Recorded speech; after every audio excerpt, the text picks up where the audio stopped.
programmed to make lanescape designs, warning signs, parking lot configurations, whatever. Well, let's start with the obvious. There is no way, none at all, that you would be able to see these LEDs under the full, hard sunlight. You know, when these solar panels are meant to be generating the electricity. So here I have some very bright LEDs, which I can have in white, blue, green, or red. And now I have them out in the sunlight for red, green, and blue, and white. So as you can see, once you get into the full light of day, it really isn't quite the same thing as doing it at night. A little bit of shade. There we go. Just about to see it now because we've got some cloud. But as for having those to drive on, you've got to be kidding me. So how are people meant to drive on these roads in the day, essentially without road markings? Indeed, the only way you could get patterns like this is if you would, say, put liquid crystal displays into the roads, which would be so much more cooler than LEDs. Plus, you could add touchscreen technology, which would mean that the whole US road system would basically become one giant smartphone.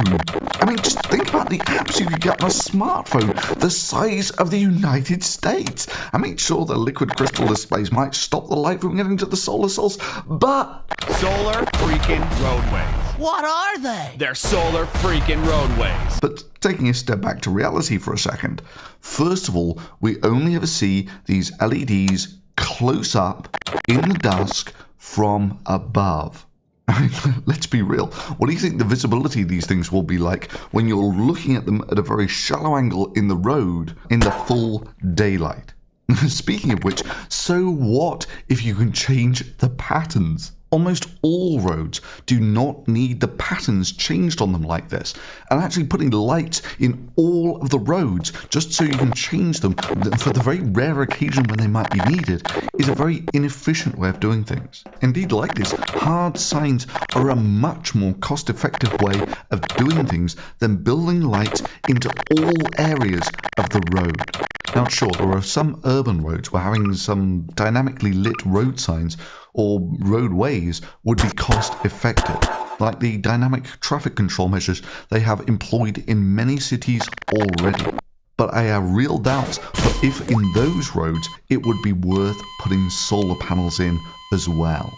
They also seem to really like the idea of solar-powered car lots. Country, just parking lots in major fast food chains, for instance, you could use this to go all the way to Florida from here. This is part of what they got the money from the Department of Transport for, and it's also part of what they want the crowdfunding money for.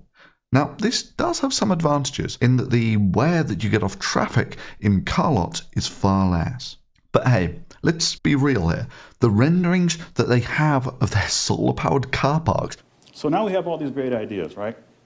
We hire our daughter's friend who's a graphic illustrator to do some drawings for us.